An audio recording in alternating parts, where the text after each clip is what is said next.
ജഗിന് വേൾഡിലേക്ക് എല്ലാവർക്കും സുസ്വാഗതം. അങ്ങനെ എറിഞ്ഞു തീർത്തിട്ടുണ്ട് ഇന്ത്യ പാകിസ്ഥാന്. ഈ വീരവാദങ്ങൾക്കൊക്കെയുള്ള ചുട്ട മറുപടിയായിട്ടാണ് ഈ ഒരു മാച്ച്. അത് കൃത്യമായിട്ട് കിട്ടേണ്ടവർക്ക് കിട്ടിയിട്ടുണ്ട്. ഇങ്ങനെയൊക്കെ ചെയ്യാമോ എന്നുള്ള ഒരു മുഖഭാവമായിരുന്നു പാകിസ്ഥാൻ്റെ കളി കഴിഞ്ഞപ്പോൾ കാണേണ്ടതായിരുന്നു.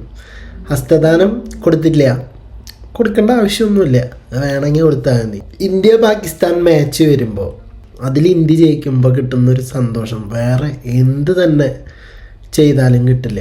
അതിന് കാരണക്കാരൻ അവർ തന്നെയാണ്. സത്യം പറയാലോ, ഈ പാകിസ്ഥാൻ എന്ന് പറഞ്ഞൊരു ടീം, ഇത്രയും കോമാളിയായിട്ടുള്ളൊരു ടീം ലോകത്തിൽ വേറെ ഉണ്ടാവില്ല.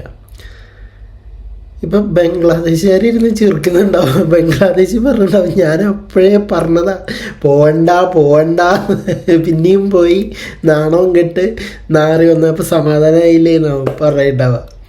ഇപ്പോൾ USA ആണ് സെക്കൻഡ് പോയിന്റിൽ എടുക്കുന്നത്. ഇന്ത്യ ക്വാളിഫൈഡായി. രണ്ടാമത് കിടക്കുന്നത് USA ആണ്. അതായത് ഇന്ത്യയുടെ ഇന്ന് പാകിസ്ഥാനെ തോൽപ്പിച്ചത് 61 റൺസിനാണ് ഇന്ത്യ പാകിസ്ഥാനെ തോൽപ്പിച്ചത്. അതോടുകൂടി റൺ റേറ്റിൽ നല്ല രീതിയിൽ കുറവ് വന്നതുകൊണ്ട് പാകിസ്ഥാൻ 3-ാം സ്ഥാനത്തേക്ക് താഴത്തോട്ട് പോയി. ഒന്നും പറഞ്ഞിട്ട് കാര്യമില്ല. ടോസ് കിട്ടി വഴിക്ക് മുപ്പരാൾ പോയിട്ട് ബോളിംഗ് എടുത്തു. ഏറ്റവും വലിയ മിസ്റ്റേക്കാണത്. ഒരിക്കലും ആ ഒരു പിച്ചിൽ ബോളിങ് തിരഞ്ഞെടുക്കാൻ പാടില്ലായിരുന്നു. ടോസ് കിട്ടി, ഇവർ വിചാരിച്ചതൊരു 100 റൺസിൽ ഇന്ത്യയെ വരിഞ്ഞ് മുറുക്കാമെന്നാണ് ഇവർ വിചാരിച്ചത്. ഇത്രയും നല്ലൊരു ബാറ്റിംഗ് ടീമാണ്. പക്ഷേ ആ പിച്ച് അങ്ങനത്തെ ഒരു പിച്ചായാലും ശരി, എന്താ പറയുക, അതിൽ ഇപ്പം ഇത്രയും ബാറ്റ്സ്മാൻമാരുള്ള ഇന്ത്യൻ ടീമിൽ ഒരാൾ ഫോം ആയാലും മതി, ഇന്ത്യ എങ്ങനെ പോയാലും 150 അങ്ങോട്ട് അവിടേക്ക് എത്തും. ഇന്ത്യ ഏതൊരു ലെവലിൽ പോയാലും ആ ഒരു ബാറ്റിംഗ് ഓർഡർ ഇന്ത്യക്കുണ്ട്. ഇവരുടെ കണക്കൂട്ടലുകൾ അവിടെ നിന്ന് തെറ്റി.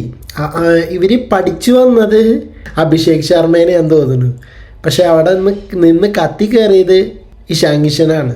അവരുടെ ബോളിംഗ് ഒക്കെ ഗംഭീരമായിട്ടുണ്ട്. പക്ഷെ ആ ഒരു പിച്ചിൽ 170 175 ഒക്കെ എന്ന് പറഞ്ഞു കഴിഞ്ഞാൽ അസാധ്യ റണ്ണാണ്. സൂര്യകുമാർ യാദവ് കളി കഴിഞ്ഞതിന് ശേഷം പറഞ്ഞത് ആ ഒരു പിച്ചിൽ നമുക്കൊരു 150യുടെ ആവശ്യമുള്ളൂ എന്നാണ് പറഞ്ഞത്. പക്ഷേ നമ്മൾ 175 എന്ന് പറഞ്ഞു കഴിഞ്ഞാൽ അതൊരു ബിഗ് സ്കോർ തന്നെയാണെന്ന് പറഞ്ഞു. അത് അവിടെ ഒരു ബിഗ് സ്കോറാണ് ഈ 175. ചേസിങ് ഒരിക്കലും സാധ്യമായിട്ടുള്ളൊരു ഗ്രൗണ്ടല്ല അത്. 175 ഒന്നും ഒരിക്കലും ചേസിങ്ങിന് സാധ്യമായിട്ടുള്ളൊരു സ്കോറല്ല.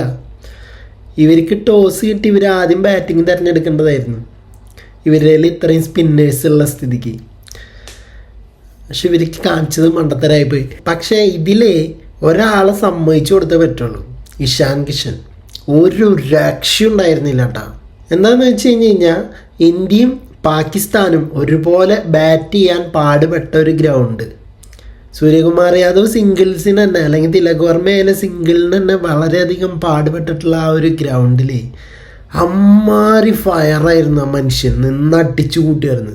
അതായത് ബോളർമാർ താണ്ഡവം ആടിയ പിച്ച്, ഇന്ത്യയുടെ ബോളർമാരായാലും പാകിസ്ഥാൻ്റെ ബോളർമാരായാലും താണ്ഡവം ആടിയ അതേ പിച്ചിൽ ഈ ഇഷാൻ കിഷൻ എങ്ങനെയാണ് ഈ പാക് ബോളർമാരെ പഞ്ഞി കിട്ടുകയെന്ന് ആലോചിച്ചിട്ട് എത്ര ആലോചിച്ചിട്ട് അവന്മാർക്ക് തന്നെ പിടുത്തം കിട്ടിയിട്ടില്ല. അവന്മാർ വിചാരിച്ചിട്ടുണ്ടാവും ഇത് ഏത് യൂണിവേഴ്സിറ്റിയിൽ നിന്ന് വന്നതാണെന്ന് വിചാരിച്ചിട്ടുണ്ടാവും. അമ്മാരി നിപ്പായിരുന്നു ഇവൻ്റെ ഓരോ തൂക്കലിനും. അവരുടെ ആ ഫേസ് ക്ലോസ് വയ്ക്കുമ്പോൾ കാണുന്നത്. എന്തായാലും വളരെ നന്നായിട്ടുണ്ട്. എന്തായാലും കൊളംബോയിൽ 175 ഒരു ഗുഡ് ടോട്ടലായിരുന്നു ഇന്ത്യയുടെ. ടോസ് കിട്ടി ആദ്യം ബോളിംഗ് തിരഞ്ഞെടുത്ത പാകിസ്ഥാൻ. സൈം അയൂബ് അവൻ മികച്ച തുടക്കമാണ് അവർക്ക് നൽകിയത്. എന്നുവെച്ചാൽ കിഡ് ബോളിംഗ് ആണ് ടാച്ചുള്ളൻ്റെ. പാകിസ്ഥാൻ്റെ ബെസ്റ്റ് പ്ലെയർ എന്ന് വേണമെങ്കിൽ പറയാം. അവൻ തന്നെയാണ് ഓപ്പണർ ബാറ്റ്സ്മാനും. ബോളിംഗ് ആയാലും ബാറ്റിംഗ് ആയാലും കിഡിലുമാണ്. ഇന്ത്യയെ ശരിക്കും വിറപ്പിച്ചത് അവനാണ്. അതായത് 200ന് മുകളിൽ പോവേണ്ട ഒരു സ്കോർ ഇവൻ്റെ ഒറ്റ ഓവർ കളി തിരിച്ചു. പിന്നെ ഞാൻ ഇന്ന് കളി കഴിഞ്ഞിട്ട് വെറുതെ സോഷ്യൽ മീഡിയ എടുത്ത് നോക്കിയപ്പോൾ അതിനകത്ത് തിലകിനെ വിമർശിച്ചിട്ട് കണ്ടായിരുന്നു. തിലക് എന്തൊരു തുഴഞ്ഞിട്ടുള്ളത്, ഈ മനുഷ്യൻ എന്തിങ്ങനെ തുഴയണമെന്നൊക്കെ ചോദിച്ചിട്ടുള്ള ഒരു ഇത്. പക്ഷെ വിവരമുള്ള ഒരാളും ഇന്നത്തെ തിലകിൻ്റെ ബാറ്റിങ്ങിനെ പറ്റി വിമർശിക്കില്ല. ആ ഒരു പിച്ച്, ആ ഒരു ടൈപ്പ് പിച്ചാണ്. സ്പിന്നേഴ്സ് വരിഞ്ഞ് മുറുക്കുകയാണ് ഇന്ത്യനെ. ആ സമയത്ത് ഇന്ത്യയുടെ ഒരു രക്ഷാപ്രവർത്തനത്തിൻ്റെ ഭാഗമായിട്ടുള്ള ഒരു ബാറ്റ്സ്മാനാണ് തിലക്. ഇപ്പോൾ നിങ്ങൾ മുന്നത്തെ ഇന്ത്യൻ ടീം എടുത്ത് നോക്കിക്കഴിഞ്ഞ് കഴിഞ്ഞാൽ അറിയാൻ പറ്റും, അതിൽ 1 ഡൗൺ ബാറ്റ്സ്മാനായിട്ട് വരാറ് രാഹുൽ ദ്രാവിഡാണ്. ഇപ്പോൾ T20 ഫോർമാറ്റിൽ വരികയാണെങ്കിലും അവിടെ 1 ഡൗൺ ഇറങ്ങാറുള്ളത് വിരാട് കോഹ്ലിയാണ്. വിരാട് കോഹ്ലി വന്ന വഴിക്ക് അടിച്ച് കളിക്കാറില്ല, ഒരിക്കലും അടിച്ച് കളിക്കാറില്ല. അവിടെ ആ ഒരു പൊസിഷൻ എന്ന് പറയുന്നത് നോക്കി കളിക്കേണ്ട പൊസിഷനാണ് 1 ഡൗൺ ബാറ്റിംഗ്. ആ ഒരു പൊസിഷൻ അടിച്ച് കളിക്കേണ്ടടുത്ത് അടിച്ച് കളിക്കണം, അതായത് സ്റ്റാൻഡ് ചെയ്യേണ്ടടുത്ത് സ്റ്റാൻഡ് ചെയ്യണം. ഇവൻ അവിടെ തുഴഞ്ഞേർന്നു എന്ന് പറഞ്ഞു കഴിഞ്ഞാൽ ഇഷാൻ കിഷൻ ഒരു സൈഡിൽ അടിക്കുന്നുണ്ട്, ആ സമയത്ത് ഇവനും കൂടി അടിക്കേണ്ട കാര്യമില്ല. ഒന്നാമത് അഭിഷേക് ശർമ്മ ഡക്കിനാണ് പുറത്ത് പോയിട്ടുള്ളത്. അപ്പം ഇനി ഒരു വിക്കറ്റ് കൂടിയും പോയി കഴിഞ്ഞ് കഴിഞ്ഞാൽ അത് വല്ലാത്തൊരു എന്താ പറയുക, ഇന്ത്യനെ കൂടുതൽ സമ്മർദ്ദത്തിലാക്കാൻ അത് ഉപയോഗിക്കും. അപ്പോൾ അവൻ ഒരു പാർട്ട്ണർഷിപ്പ് ബിൽഡ് ചെയ്യാനാണ് അവിടെ നോക്കിയിട്ടുള്ളത്. അത് നല്ലൊരു ബാറ്റിംഗ് ആയിട്ടാണ് എനിക്ക് തോന്നുന്നത്. എൻ്റെ ഒരു പെർസ്പെക്റ്റീവിൽ അത് നല്ലൊരു ബാറ്റിംഗ് ആണ്. പിന്നെ ഡ്രിങ്ക്സ് ബ്രേക്കിന് ശേഷമാണ് തിലകിൻ്റെ ഒരു ഔട്ട് വരുന്നത്. എനിക്ക് തോന്നുന്നു എന്തോ ഒരു പ്രഷർ അവന് വന്നിട്ടുണ്ട്, അതുകൊണ്ടാണ് അത്രയും നല്ലൊരു ബോളറിനെ അവൻ വെച്ചടിച്ചത്, ഒരു ബിഗ് ഹിറ്റിന് ശ്രമിച്ചത്. ഇപ്പം മുന്നത്തെ കളിയൊക്കെ അവിടുത്തെ എടുത്ത് നോക്കിക്കഴിഞ്ഞ് കഴിഞ്ഞാൽ അറിയാൻ പറ്റും. ഇപ്പോൾ റൺഷോ അയർലൻഡായിട്ട് 31 ബോളിൽ 37 റൺസാണ് എടുത്തത്. അതുപോലെ അന്ന് ബെന്നറ്റ് ഓസ്ട്രേലിയനെ അട്ടിമറിച്ച ആ ഒരു ദിവസം അത് ബെന്നറ്റ് അടിച്ചത് 64 റൺസാണ്. അത് 56 ബോൾ അവൻ ഫേസ് ചെയ്തിട്ടുണ്ട്. സോ ഇവിടെ ആ ഒരു ലെവലിൽ കളിക്കേണ്ടതാണ്. പിന്നെ ഇഷാൻ കിഷൻ്റെ അടി നോക്കിയിട്ട് കാര്യമില്ല. അവനിപ്പോൾ ഈ അടുപ്പിച്ച് ഇപ്പോൾ ഈ 2 മാച്ചും എല്ലാവരും എടുത്തിട്ട് പഞ്ഞിക്കുന്നുണ്ട്. അവനെന്ത് കുത്തിത്തിരിയിൽ എന്ത് പിച്ച് ആ ഒരു ലെവലിലാണ് മൂപ്പരാൾ കളിക്കുന്നത്. പക്ഷേ ഒരാൾ റെസ്പോൺസിബിലിറ്റി കീപ്പ് ചെയ്ത് കളിക്കണം, ഉത്തരവാദിത്തം ഏറ്റെടുക്കാൻ തയ്യാറാവണം. അപ്പം മറ്റവനെ അടിച്ച് കളിക്കുമ്പോൾ ഇവൻ ഉത്തരവാദിത്തം ഏറ്റെടുത്ത് ബാറ്റ് ചെയ്യണം, അത്രേ ഉള്ളൂ. ഇപ്പം ഈ തിലക് ഔട്ടായപ്പോൾ ഹാർദിക് പാണ്ഡ്യ വന്നു. ഹാർദിക് പാണ്ഡ്യ വന്നിട്ട് ഒരു ബിഗ് ഹിറ്റിന് ശ്രമിച്ചതും ഔട്ടായിപ്പോയി. തിലക് ആദ്യമേ ഔട്ടാവുകയാണെങ്കിൽ ഇപ്പോൾ സ്കൂളിന് ബെല്ലടിച്ചോണം ചിലപ്പോൾ ചറപറ വിക്കറ്റുകൾ കൊഴിഞ്ഞു പോകാൻ സാധ്യതയുണ്ട്. അപ്പോൾ ഈ ഉള്ള സ്കോറും കൂടിയും കിട്ടില്ല. അപ്പോൾ അതുകൊണ്ട് റൺ റേറ്റ് മെയിൻറ്റെയിൻ ചെയ്ത് മുപ്പരാളുടെ ആ ഒരു ലെവലിൽ നിന്നിട്ട് ആൾ കളിക്കുന്നു, ആ ഒരു റെസ്പോൺസിബിലിറ്റി ഏറ്റെടുത്തിട്ട് കളിക്കുകയാണ്. അപ്പോൾ അതിന് ഒരാളും കുറ്റം പറയേണ്ട ആവശ്യമില്ല എന്നാണ് എനിക്ക് തോന്നിയത്. പിന്നെ എല്ലാവരും ഒന്നും മനസ്സിലാക്കേണ്ടത് നല്ലതാണ്. ഒരു സിമ്പിൾ ഫാക്റ്റ്, ഇത് കൊളംബോ ആണ്, അഹമ്മദാബാദല്ല. അപ്പോൾ ഇവിടെ വന്നിട്ട് ബോളിനെ ഡോമിനേറ്റ് ചെയ്യാൻ നോക്കിക്കഴിഞ്ഞ് കഴിഞ്ഞാൽ ഇപ്പോൾ ഹാർദിക് പാണ്ഡ്യ ഔട്ടായി. അതുപോലെ അവരുടെ വെല്ലുവിളിച്ചവൻ ഫർഹാൻ, അവൻ വെല്ലുവിളിച്ചതാ മറ്റേ ബുംറേനെ. അവനെന്താ സംഭവിച്ചത്? ഹാർദിക് ഔട്ടായ പോലെ തന്നെയാണ് അവരും ഔട്ടായിട്ടുള്ളത്. അപ്പോൾ അതാണ്. കളിയിലേക്ക് വരികയാണെങ്കിൽ ടോസ് കിട്ടി ബോളിംഗ് തിരഞ്ഞെടുത്തു പാകിസ്ഥാൻ. അഭിഷേക് ശർമ്മ 0-ന് മടങ്ങി. അഭിഷേക് ശർമ്മ മടങ്ങിയതിന് ശേഷം തിലക് വർമ്മയും ഇഷാൻ കിഷനും കൂടിയിട്ടാണ് റണ്ണ് ഉയർത്തിയത്. ആദ്യത്തെ വിക്കറ്റ് വീഴുന്നത് 1 റൺസിലാണ്. ആ 1 റൺസിൽ ഒരു വിക്കറ്റ് വീണത്, പിന്നത്തെ വിക്കറ്റ് വീഴുന്നത് ഇഷാൻ കിഷനാണ്. ഇഷാൻ കിഷൻ ഔട്ടാവുന്നത് 88 റൺസിലാണ്.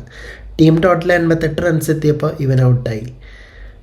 ഇവൻ വെറുതെ ഔട്ടായതൊന്നുമല്ല കേട്ടോ. ഇവൻ 40 ബോൾ ഫേസ് ചെയ്തിട്ട് 77 റൺസ് അടിച്ചു കൂട്ടിയിട്ടാണ് ഇഷാൻ കിഷൻ ഔട്ടായത്. ഇവൻ 10 4ഉം 3 6ഉമാണ് അടിച്ചു കൂട്ടിയത്. ഓക്കെ, പിന്നെ തിലക് വർമ്മയും സൂര്യകുമാർ യാദവ് ആയിരുന്നു. അത് ജസ്റ്റ് കുറച്ച് നേരമൊക്കെ അവരെ പ്രഷറിലാക്കാൻ പാകിസ്ഥാന് സാധിച്ചു എന്നുള്ളതാണ്. തിലക് വർമ്മ ഔട്ടായി, അയൂബിന് വിക്കറ്റ് കൊടുത്തിട്ട്. അതേപോലെ തന്നെ ഹാർദിക് പാണ്ഡ്യ വന്ന പോലെ തന്നെ 0-ന് വീണ്ടും പുറത്തായി. തിലക് വർമ്മ 25ഉം ഹാർദിക് പാണ്ഡ്യ 0-മാണ്. 2 വിക്കറ്റും അയൂബിന് തന്നെയാണ്. ഇഷാൻ കിഷൻ്റെ വിക്കറ്റും എടുത്തത് അയൂബാണ്. സൂര്യകുമാർ യാദവിൻ്റെ ഒരു വേറിട്ട ഇന്നിങ്സ് ആയിരുന്നു. ഒരു ഡേഞ്ചറസ് ബാറ്റിംഗ് ഇല്ലാതെ നല്ല വിക്കറ്റ് പോവാതെ റൺ റേറ്റ് മെയിൻറ്റെയിൻ ചെയ്ത് 150 ടോട്ടൽ എത്തിക്കുക എന്നുള്ളൊരു തന്ത്രപ്പാടിലാണ് ആൾ ബാറ്റ് ചെയ്തിരുന്നത്. 32 റൺസ് എടുത്തു 29 ബോളിൽ, ഔട്ടായി. അതിനുശേഷം റിങ്കു സിംഗ് വന്നു. റിങ്കു സിംഗ് വന്നിട്ട് ലാസ്റ്റ് 2 ഓവർ ആയപ്പോഴാണ് റിങ്കു സിംഗ് വന്നത്. അങ്ങനെ റിങ്കു സിംഗ് വന്ന വഴിക്ക് 6 അടിച്ചു. പിന്നെ ഒരു നല്ലൊരു ഫിനിഷർ എന്നുള്ള ലെവലിൽ അടിച്ച് കളിക്കുകയായിരുന്നു. ബട്ട് ആ സമയത്ത് ഒരു അനാവശ്യ റണ്ണിന് നടന്നിട്ട് ശിവൻ ഡുബെ ഔട്ടായിപ്പോയി. ശിവൻ ഡുബെ അടിച്ചത് 27 റൺസാണ്. അതിൽ ഒരു 6 ഉണ്ട്, 3 4 ഉണ്ട്. ശിവൻ ദുബെ റണ്ണൗട്ടാണ് ആയത്. അതിനുശേഷം നമ്മുടെ അക്സർ പട്ടേൽ വന്നു.